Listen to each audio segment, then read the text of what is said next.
ഉണ്ടാക്കുന്നത് പാൻ കേക്കാണ് കേട്ടോ. ആദ്യമായിട്ടാണ് ഞാൻ പാൻ കേക്ക് ട്രൈ ചെയ്യണേ. അതിന് വേണ്ടിയിട്ട് ഒരു ബൗളിലേക്ക് അരിച്ചെടുത്ത മൈദാപ്പൊടി, അതിൻ്റെ ഒപ്പം തന്നെ നമുക്ക് ബേക്കിംഗ് പൗഡറും കൂടെ ആഡ് ചെയ്തിട്ട് കുറച്ച് ഉപ്പും കൂടി ഇട്ടിട്ട് നല്ലപോലെ ഒന്ന് മിക്സ് ചെയ്തെടുക്കാം.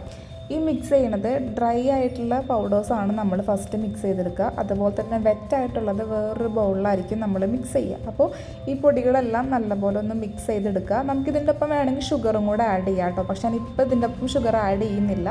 നമുക്ക് ഇത് മാറ്റി വെച്ചതിന് ശേഷം ഒരു ബൗളിൽ എടുത്തിട്ട് അതിനകത്തോട്ട് മുട്ട പൊട്ടിച്ചൊഴിക്കണം.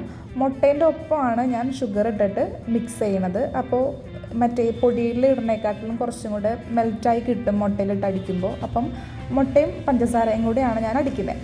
അതിനുശേഷം നമ്മൾ മിക്സ് ചെയ്ത് വെച്ച പൊടിയിലോട്ട് അടിച്ചു വെച്ചിരിക്കുന്ന മുട്ടയും പഞ്ചസാരയും കൂടെ ഒഴിച്ചു കൊടുക്കുക. എന്നിട്ടൊന്ന് മിക്സ് ചെയ്ത് കൊടുക്കുക. ആ മിക്സ് ചെയ്യുന്നത് നമുക്ക് കട്ട പോലെ വരും. അതിനുശേഷം ഇതൊന്ന് മിക്സ് ചെയ്തതിന് ശേഷം നമ്മൾ പാലൊഴിക്കുന്നുണ്ട്. അപ്പോൾ ഇതൊന്ന് മിക്സ് ചെയ്ത് കൊടുക്കാം.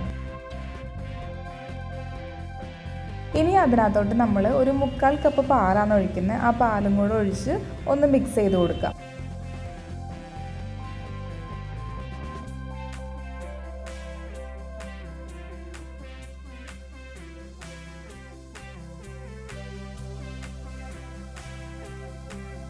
പിന്നെ ഇതിനകത്തേക്ക് ചേർത്ത് കൊടുക്കുന്നത് മെൽറ്റ് ചെയ്തിട്ടുള്ള ബട്ടറാണ്. ബട്ടർ ഇല്ലാത്തവരാണെങ്കിൽ നമുക്ക് ഓയിലാണെങ്കിലും ചേർത്ത് കൊടുക്കാം കേട്ടോ. എന്നിട്ട് മിക്സ് ചെയ്യുക.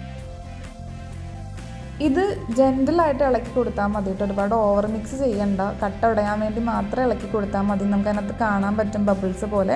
പിന്നെ നമുക്ക് പാൻ അടുപ്പത്ത് വെച്ച് ചൂടായി വരുമ്പോൾ ഓരോ കയ്യിലും നമുക്ക് ഒഴിച്ചു കൊടുത്ത് പാൻ കേക്ക് ഉണ്ടാക്കിയെടുക്കാം. ഒഴിച്ച് കഴിഞ്ഞ് നമുക്ക് മീഡിയം ഫ്ലെയിമിൽ വെച്ചിട്ടാണ് ഞാൻ ഉണ്ടാക്കിയത്. അപ്പോൾ നമുക്ക് അതിൻ്റെ ചുറ്റും ചെറിയൊരു ബ്രൗൺ കളർ നമുക്ക് അറിയാൻ പറ്റും. ആ സമയമാകുമ്പോഴത്തേനും നമുക്ക് ഫ്ലിപ്പ് ചെയ്ത് കൊടുക്കാം, മറിച്ചിട്ട് കൊടുക്കാം. എന്നിട്ട് ഒരു 2 മിനിറ്റ്സ് ഒക്കെ വെക്കുമ്പോഴത്തേനും ആ ഒരു സൈഡും ആയിട്ടുണ്ടാവും.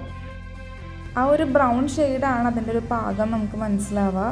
ഒരുപാട് മുരിഞ്ഞ് പോയിട്ടുണ്ടെങ്കിൽ കരിഞ്ഞൊരു ടേസ്റ്റൊക്കെ വരും. നമ്മൾ മുട്ടയൊക്കെ ചേർത്ത് കൊടുത്തായതുകൊണ്ട് മുട്ട കരിഞ്ഞ പോലെയൊക്കെ നമുക്ക് ടേസ്റ്റ്. അപ്പോൾ ഒരുപാട് ബ്രൗൺ ആവാൻ നിൽക്കണ്ട. പക്ഷേ എന്നാൽ നമുക്ക് വേവും വേണം. ആ ഒരു പാകത്തിന് നമ്മൾ നോക്കിയെടുക്കണം.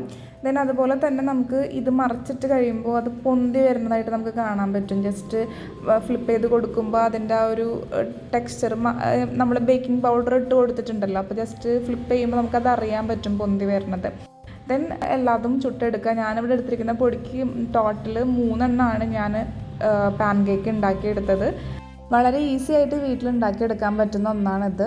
ഇതിൻ്റെ ഒപ്പം നമുക്ക് തേനോ മേപ്പിൾ സിറപ്പോ അല്ലെങ്കിൽ മെൽറ്റഡ് ചോക്ലേറ്റോ ഒഴിച്ച് കഴിക്കാം. അപ്പോൾ എല്ലാവരും ട്രൈ ചെയ്ത് നോക്കുക. വീഡിയോ ഇഷ്ടപ്പെട്ടാൽ ലൈക്ക് ചെയ്യുക, ചാനൽ സബ്സ്ക്രൈബ് ചെയ്യുക, നിങ്ങളുടെ അഭിപ്രായങ്ങൾ കമൻറ്റ് ചെയ്യുക. Thank you so much.